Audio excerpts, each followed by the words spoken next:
तुकाराम मुंडे साहेबांची राजस्थानला बदली झालीये. भेसळखोरांमध्ये आनंदाचं वातावरण.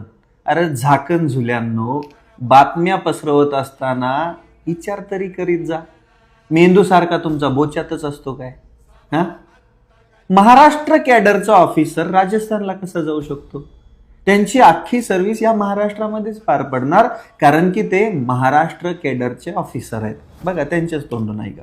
पुन्हा एकदा बदली संदर्भात मेसेज व्हायरल होतोय. राजस्थानला आपली बदली झाल्याचा मेसेज सोशल माध्यमात प्रचंड प्रमाणात व्हायरल होतो. राजस्थान माझा काय संबंध राजस्थान? सोशल मीडियावर मेसेज आहे. माहित नाही, मी बघितलं नाही. आणि राजस्थानला माझी बदली होण्याचं काही कारण पण नाही आहे. मी महाराष्ट्र काढायचा, माझी महाराष्ट्राची बदली होऊ शकते.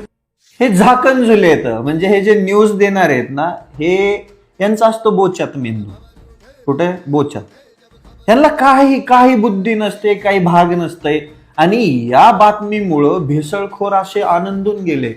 दलिंदरांनो, तुमच्या गौऱ्या मसनात जाईपर्यंत मुंडे साहेब कुठंच जात नाहीत. काय? त्यामुळे तुम्ही काळजीच करू नका. ज्या दिवशी तुमच्या डोक्यामध्ये एखाद्या खाद्यपदार्थामध्ये भेसळ करायचा, दुधात भेसळ करायचा विचार येईल ना, त्या दिवशी एक खड्डा खांदा 3.5 फुटाचा, त्याच्यामध्ये सुताला दुमडून पुरून घ्या.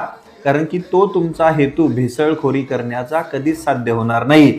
आणि महाराष्ट्रातील सुज्ञ जनतेला माझी विनंती आहे, तुम्हाला असा कोणताही भेसळखोर दिसला ना, त्याला आधी चोपा, टाइम लावून हाना, आणि त्याच्यानंतर त्याला एफडीआयच्या हवाली करा.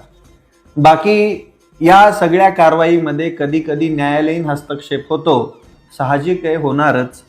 पण माझी न्यायालयाला पण विनंती आहे, साहेब तुमची लेकरं पण तेच भेसळ झालेलं अन्न खाताय, त्यामुळं कारवाई बिंदास होऊ द्या.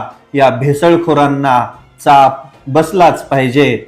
बाकी मुंडे साहेब महाराष्ट्रातच आहेत, महाराष्ट्र गाजवायला आणि वाजवायला.